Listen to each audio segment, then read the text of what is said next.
Brandon over here. We haven't spoken to you since your win over Kai back in Dallas. So how has life been now that you have UFC Gold back in the house? Man, it's crazy because, for example, always before the fight, like 2 months before the fight, I don't like to do like nothing, man. I don't like to do like interviews. I don't like to do like meet and greets, whatever. Just I prefer to be focused in my fight, right? Like, of course. But I need to take I love to take the advantage of the moment, obviously, of the victory, whatever, and start to do all my meet and greets, my media obligations after the fight.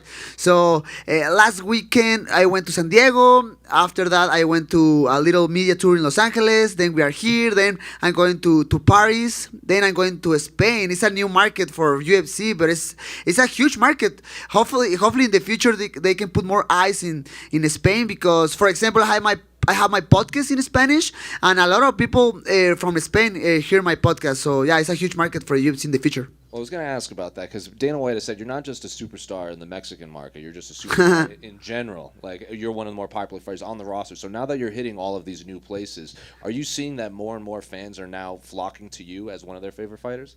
Man, so I think it's part of my job. Try to get new eyes on my career, right? So last March I went to London and I had a meet and greet there, and was awesome. Was awesome because was a lot of people. I wasn't expecting nothing there, like, oh, maybe just a few people in the line waiting for a picture. But man, it was a really good line there, right? And I mean, it's a whole different country because normally I'm in Mexico, I'm in the United States. So, but yeah, I was excited. Right now I'm just trying to put my more eyes on my career. Obviously it's a little bit tired, but at the same time I'm just enjoying the moment, and it's awesome, like coming from Dana White, the boss of the company, who say that. It's awesome. I don't know, man. I'm just trying to enjoy the moment, be happy, and believe just in me. Like the bad comments and the good comments sometimes is too much, so I'm just trying to keep the balance and leave my feet in the ground. In terms of your fight career, you had said before your last fight that whether Deiveson's ready or not, you wanted to fight in December. The UFC just announced they're going back to Rio in January. Let's go. And everyone just assumes that your fourth fight, would be there. Is that something you'd be willing to do? Man, it's like Rocky Foreman. I want to go to Rio now, man. I mean, first of all, was like, oh, man, because it's hard. It's hard to go to another far country, right? Like, I don't know, like 9 hours flight, then go there different hours, and different food, whatever. Everything is very hard when you go to a whole different country. But man, I don't know, man. I'm just trying to be the positive things. Like, I'm so excited to go to Rio. Vamos here, there. I mean, I don't know, man. Rocky Four is in my mind right now when the people say Rio. Brandon, aquí Let's go. Jesús Rodríguez con Univisión. Hermano, ¿cómo estás? Bien, gracias a Dios. Hay que enseñar español a esos cabrones, a todos ustedes. Sí, yo creo. Brandon, felicitaciones en tu última pelea. Gracias. Vi que Deiveson Figueiredo se subió al ring al momento de la premiación. Claro. ¿Representa para ti algo especial la revancha contra Deiveson Figueiredo? 100%, porque imagínate lo que dejaría en mi legado una cuarta pelea contra Deiveson. O sea, sería la primera vez en la compañía que eso suceda, para empezar. Y creo que no solamente en la compañía, sino en artes marciales mixtas en general. Entonces, yo recuerdo muchísimo la pelea que tuvo Juan Manuel Márquez en contra de Manny Pacquiao, la cuarta, que cómo culmina con la rivalidad y cómo gana y cómo se inmortaliza su nombre. Para mí, yo me imagino todo eso, o sea, ganando con la cuarta pelea, inmortalizando ya mi nombre, o sea, no sé, se me pone la piel chinita cuando pienso en eso, pero obviamente significa algo muy especial hacer historia en este deporte. Brandon, tú viniste prácticamente de la nada y demostraste que Deiveson Figueiredo no era intocable. Tú eres la persona que demostraste que Deiveson puede ser vencido en el ring. Pero ahora te tocaría pelear en Río de Janeiro, en la tierra de Deiveson Figueiredo. ¿Cómo lo ves tú? No, estoy bien emocionado. Ahorita lo comentaba en inglés, ¿no? O sea, al principio sí como piensas en todo lo difícil que sería, ¿no? El ir a otro país diferente, diferente comida, diferente horario, el vuelo de 8, 9 horas, todo eso es complicado, pero no sé, o sea, me imagino la película de Rocky 4, cuando va a otro país y gana, no sé, yo ahorita trato de ver todo lo positivo y hasta me emociona muchísimo pensar en ir a Río a pelear por el cinturón y ganarlos definitivamente. Después de Caín Velázquez, ¿sientes que está trayendo el espíritu mexicano hacia la UFC? Ojalá, más les vale, es en serio, tienen que aprender. Hey, you need to speak Spanish, guys, okay? Because this is around the world, alright? Hermano, no sé, nada más. Me gusta muchísimo ayudar a la gente mexicana, a la gente latina, porque creo que se han abierto muchas puertas, no solamente para México, sino para Latinoamérica. Hay mucho chamba que hacer todavía, definitivamente. A lo mejor por ahí sí nos falta ajustar a ciertas cosas para empezar a competir constantemente a nivel alto, pero creo que lo estamos haciendo muy bien y creo que a los próximos años vamos a ver cada vez más y más gente latina, ¿no? Representando su respectiva bandera. Sigue adelante, muchas gracias. Gracias, hermano. Hey, Deiveson. Deiveson, let's no, go. not I love it. yeah. Let's go. Look, I'm from Brazil, so I was thinking about you fighting Deiveson in Brazil. Nice. So my bad. No, don't worry, man. How is your expectation for if that happens, fighting in Rio? We've been waiting for UFC to go back to Brazil for so long. It would be something really special. And how hard you been sparring, man? You always have a black I know, eye. right? Man, I feel like I've been healing really well, but I mean, the fight was 3 weeks ago, so I need to wait a little bit more. I've been training. I was like hitting pads, doing jiu-jitsu, but no, definitely no sparring. They told me like, hey, stop with that like for at least 1 month and then see what happened. Man, again, when I start to think about the idea to go to Brazil was hard. Like, man, you know, another country, different hours, different food, you know, the flight so long. Man, all those things are really hard. But man, now I'm excited, man. I wanna go. I mean, I don't want to fight in December. I want to fight in January. This January 21st, I want to go there in Rio and fight for the belt and win the belt and, man, win all the hearts of the Brazilian people. Actually, I'm starting to learn Portuguese. Eu estou aprendendo a falar pouco de português. Wow, demais. Yeah. Eu preciso mais tempo, mas estou aprendendo. That sounds great. We look forward to see you there, man. Thank you so much, boss. Thank you. Let's go. Brandon, if you were to beat Deiveson in the 4th fight, who would you want to fight next? Would you want a 5th fight with Deiveson, or would you want someone like an Alexander Pantoja? Man, you know what? The last time when I said will be the last fight against Figueiredo, I fought two more times with him. So I don't want to say it's the last time, but I mean, I think the 4th one will be the last one for us. I feel that, right? So thinking about next challenger, sorry, definitely Pantoja is next. I feel he deserves it right now.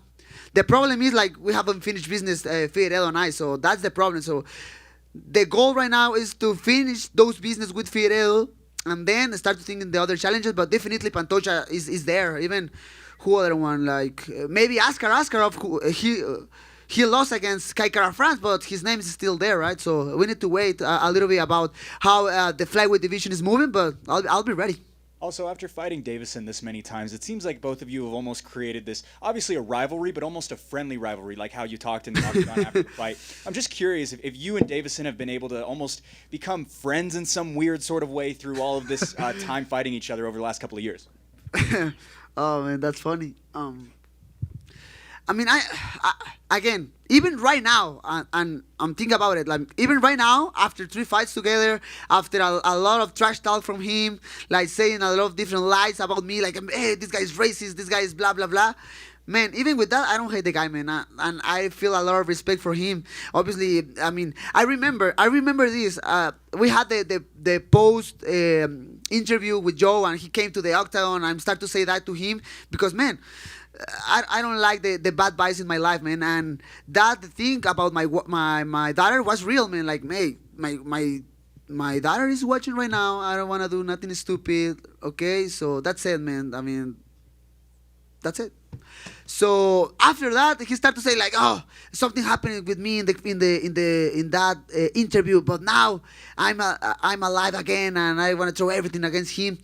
even with that, man, I don't hate the guy, man. I understand he's trying to do something for his country, for his family. I still believe he has no good people around him, but it's not right now. I'm not thinking about it. It's not my problem. But I mean, man, is the only rivalry who has the opportunity to fight 4 times in a row. Man, that's crazy, man, and that's very exciting to me. And hopefully the people can see that fight in the future. I need to push a little bit Figueiredo because I mean he started to go with the weight, right? He's a little bit heavy right now, I think so. So I need to push him a little bit to sign the contract for January. It's nothing official yet, but man, I'm excited. I want to go to Rio. That's it. I want to go there. Right over here. I'm just wondering what you think of Salt Lake City and just this event as a whole. First time that it's ever been Crazy. here. What do you think? Salt Lake City is beautiful. It's my first time here, and it's a really beautiful city. We went yesterday to the Olympic Center. That place is awesome. We tried the ski thing. I mean, Gage tried it. I mean, I was scared to do that, but I jumped to the pool very high, and it's crazy because when you are there, everything looks higher. Like, but I did it. The city is beautiful. I had like a few meet and greets. All the people, a lot of love to me. A lot of Mexicans, you know. I don't know, like a lot of Mexicans lives here in Salt Lake City, and that's awesome. I had more meet and greets like 2 hours ago in the Fan Expo. I feel sometimes a little bit sad because so the time is over, but you can see the line is still like very very long, and the guard starts like. The time is over, and they start to watch how the people start to break his heart, their hearts. Oh, fuck, man! You know that's a little bit disappointment, but I'm just trying to do my best with the FIFA. Brandon, one more. Did you see the earlier flyweight fight today with Amir Albazi? A lot of people consider him a future title contender. It can be. Actually, I trained with Amir in the past. He's awesome. His jiu-jitsu is really top. So of course he can be a problem in the future. But nah, I mean, until that moment, I wish him the best because he's really a nice guy. Well, he was back here and he said that modern jiu-jitsu is watered down and he's just different with his grappling and his pressure. So since you've trained with him, is he different in his grappling and wrestling? So I'm just trying to think about my answer, man. Because I mean, jiu-jitsu, man. I mean, when I'm fighting, I'm not like thinking about I want to mix this. I just do it because it's my nature. Because I do it in the gym, do you understand? So, but yeah, the transitions, the way how you can get some position, the back, the half mount, whatever, it's a little bit different now. So yeah, when you're in a high level, it's really hard to keep some position, and more in the flyweight division, who everybody's so fast and everybody's so smooth. So yeah, I'm agree a little bit with that. Brandon. Boa, galera. Okay, Brandon. I know it's not official, but if you go to Brazil and fight Deiveson, I want to go to Brazil. let's say if this fight happened, so you're gonna fight Deiveson in Brazil, right? What do you expect about the crowd, Brazilian fans? Let's talk about that. Man, To hear Uvar morrer. Man, I mean, don't forget I'm from Latin America, man. Okay, definitely. All the fans from Latin America are very passionate. Sometimes can be a little bit aggressive. I'm agree with that. And especially talking about Brazil, like they go like completely deep with their fighters, right? They go with like, hey, you're gonna die, you vamos here, all that stuff. I mean, right now, I don't know how to lead up about it because the last time I went to Brazil was the first event with the pandemic, so no crowd in that event. But I'll be ready for that, man. You know, I have this stupid idea about like if you put your head and you show just love to the people can understand will understand everything. So that's my vibe right now. You're learning Portuguese. Are you planning to talk with Deiveson in Portuguese there, press conference, interviews? That's one of the reasons?